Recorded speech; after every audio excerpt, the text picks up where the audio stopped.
Morning everyone, and welcome back to my channel once again.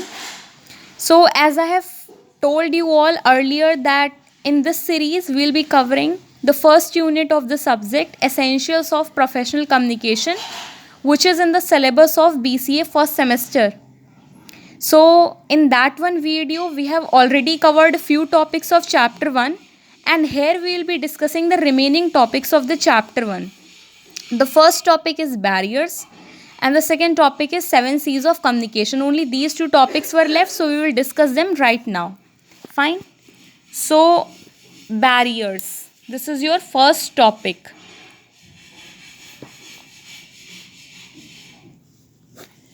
Barriers means, what do you understand first of all? Before I explain, first of all, think in your mind that what does this terminology mean to you? Barrier simply means certain kind of hindrance, certain kind of restriction that is there in the process of communication. Now, can you think of some kind of restrictions that can be there in the communication process? So, yes, of course, there are n number of barriers, but we'll discuss the basic ones. Fine. So, as per your syllabus. So, barriers of communication, the first one comes network breakdown. Now, if I explain this one, then see, it is not always mandatory that if you are in the process of communication, then always you are doing face to face conversation. Certain times it happens that you are sending anything online, either on the WhatsApp or on any other social site. So, network issue is a big problem at that time. If you are facing network issues, then you will be unable to send your information properly, and also you can be unable to receive the information properly. So that's called network breakdown. That just because of network issues you face hindrance in the process of communication. Next comes linguistic barrier. For example, right now I am speaking in English and you people are able to understand this language. Fine, that's why you are uh, listening. So, suppose that if I start speaking in any such language which cannot be understood by you people, then you will not be able to understand what I am saying, or you will be unable to give any kind of suggestions. So that's called linguistic barrier, that few people or two people or more than two people are talking to each other, but just because of language issues you are unable to understand the information. Because in the process of communication it is not always mandatory that you will be giving information. The receiver should be able to understand the meaning of the information as well. That's also the purpose of communication, because ultimately what a sender is doing, a sender is trying to give information to the receiver. So till the moment the receiver is not able to understand the meaning of the information, what is the sense of it? That's why choice of language is also very important. For example, if I start speaking in a German language and you people are unable to understand it, then how you will try to, you can't even predict that what I am saying. So that's all about linguistic barrier. So this was just an example, that in short you can say that just because of language issues you are unable to understand the meaning, so you are not able to communicate properly. Apart from this, you have organizational barrier.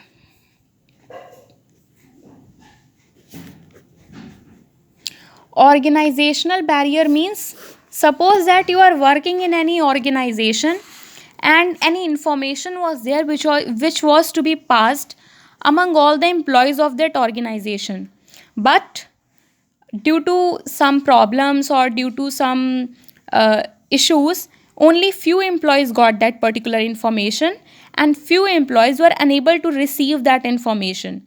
So that's called organizational barrier, that the information was passed in an organization but not completely to all the members required.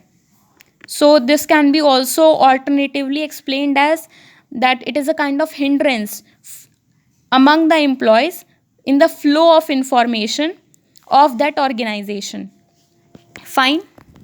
The next barrier which you can think is noise. Noise, what is noise? Noise means, suppose if I am speaking right now and any other sound in the mid is also added, then you will be unable to understand what I am saying, or what the what is the purpose of this information, or what suggestions are there, what things are told. You will be unable to understand all these things. So that's called noise. If during the process of communication certain such kinds of things happen which are added in the process of communication, and due to which the receiver is unable to understand or is unable to listen the information that what the speaker is saying, so that's called noise. For example, hum of an air conditioner or unwanted sound from your computer, that's also the example of noise in the process of communication. Fine. Next topic that comes is 7 C's of communication.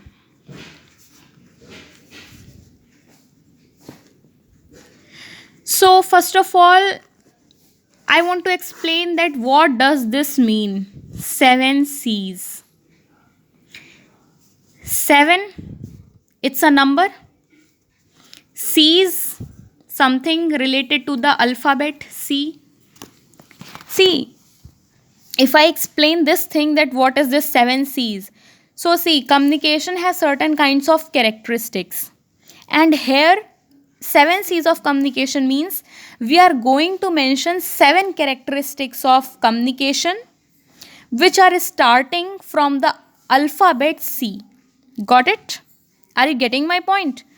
See, communication has certain kinds of characteristics. I am repeating it for you people. That communication has certain kinds of characteristics. Fine? And we are going to mention these characteristics, at least 7 characteristics we are going to mention. And the requirement is all these 7 characteristics should begin with an alphabet C. Fine. So let's discuss. The first one is completeness. Completeness. You can understand its importance by your own as well. Completeness means what? Completeness means whatsoever I am saying, it should be complete. For example, if I am giving you incomplete information, it has no sense. Because either you will be left with confusion or you will be left with incomplete information.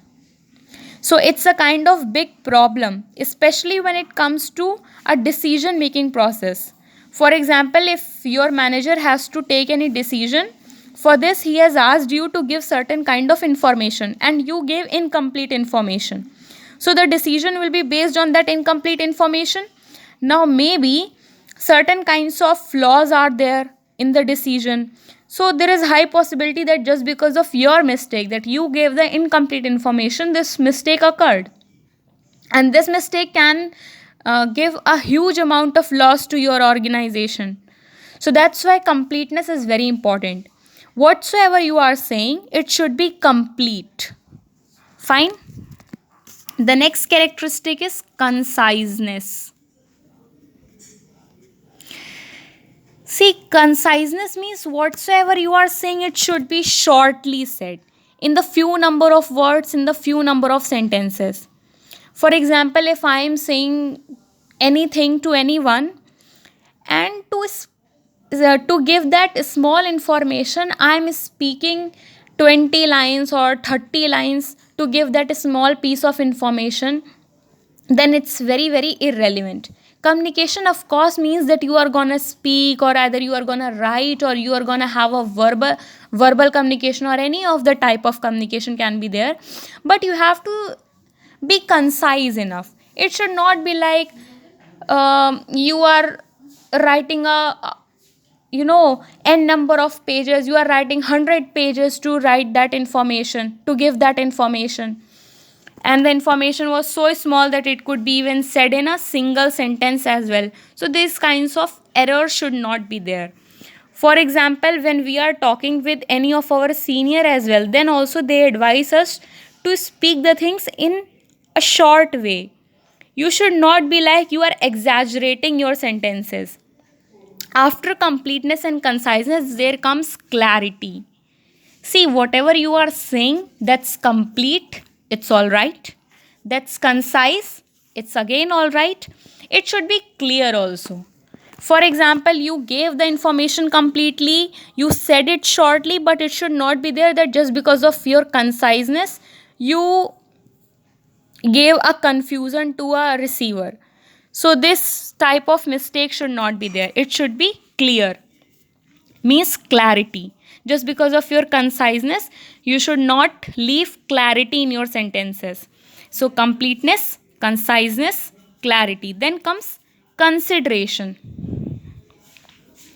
Consideration means, for example, if we are explaining anything to anyone, then we should consider the level of the receiver. For example, if the receiver is a small kid, then you try to give information in such a way that even that small kid can understand it. Fine. And even if the same information is to be given to someone who is elder than you, then you speak in a different manner. You give that information in a different manner, considering that this person at least can understand this much. So you don't need to start from basic, you don't need to start even explaining small words. So that's called consideration. You should consider the level of the receiver. Fine. So that's called consideration. Otherwise, it will lead to confusion. For example, if I am explaining the same topic, communication, to any such student who is in the second class or in the third standard, fine. So if I explain like this, so it will be a kind of confusion.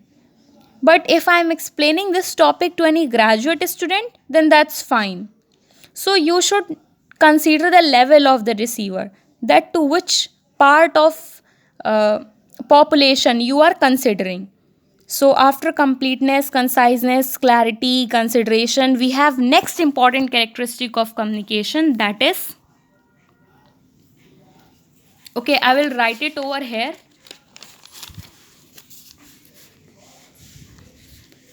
Courtesy. Courtesy means whatsoever you are speaking, you should not be so cruel, you should not be so rude. Of course, sometimes you have to be formal, but rudeness is different thing, and formal communication is different thing. So there should be certain sort of courtesy, means whatsoever you are saying, you should not be rude. It should not look like the sender is very harsh or is very rude by behavior. So that's called courtesy. Next important characteristic is correctness.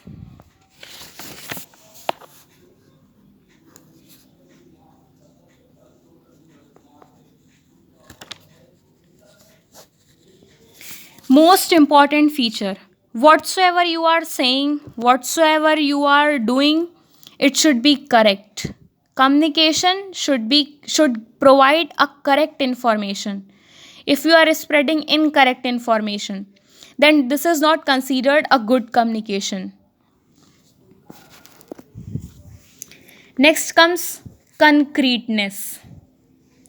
Concreteness means your communication should be solid enough. Solid in the sense, it should not be like you are saying anything in any mood. It should have a proof behind it if required. So that's called concreteness.